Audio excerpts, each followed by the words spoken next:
আরে বাহ, এই বিজনেসে তো অনেক ভালো ইনকাম হচ্ছে। এইবার দেখি কিভাবে যায় না। আরে বাবা, মনে হচ্ছে আজকে তোমার ভাগ্যটা অনেকটাই খারাপ। আরে না, আপনি তো ডান্ডাটা ধরে ফেললেন। আচ্ছা ঠিক আছে, পরের বার আসিও। আরে না, এখন আমি কি করব? আরে এটা আবার কে ফেললো? আরে বাহ, আমিও শিখতে চাই। তুমি যদি শিখতে চাও 9 টাকায় একদম শিখে যাবা। ঠিক আছে, আমি রাজি। এরপর আমি অনেক বেশি পরিশ্রম করতে শুরু করে দিই।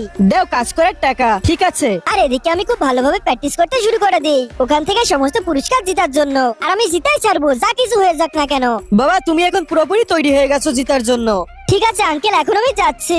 আরে বাহ, আজকে তোমার লটারি লেগে গেল, অনেক ভালো ইনকাম হইতেছে। আর এই সকল বাচ্চারা অনেক চেষ্টা করে কিন্তু কেউ বক্সের ভিতর দিতে পারে না। আরে বাহ, আজকে তো আমি আম্বানিকেও ছাড়িয়ে যাব। আরে বাবা, তুমি আবারও চলে এসেছো হারার জন্য। আজকে আমি হারার জন্য না, জেতার জন্য এসেছি। আরে বাহ, আজকে তো অনেক ভালো ইনকাম হচ্ছে আমার। এখন দেখো আমি কি করি। আরে না, আমাকে থামাতে হবে। আপনি বক্সের কাছ থেকে দূরে সরুন।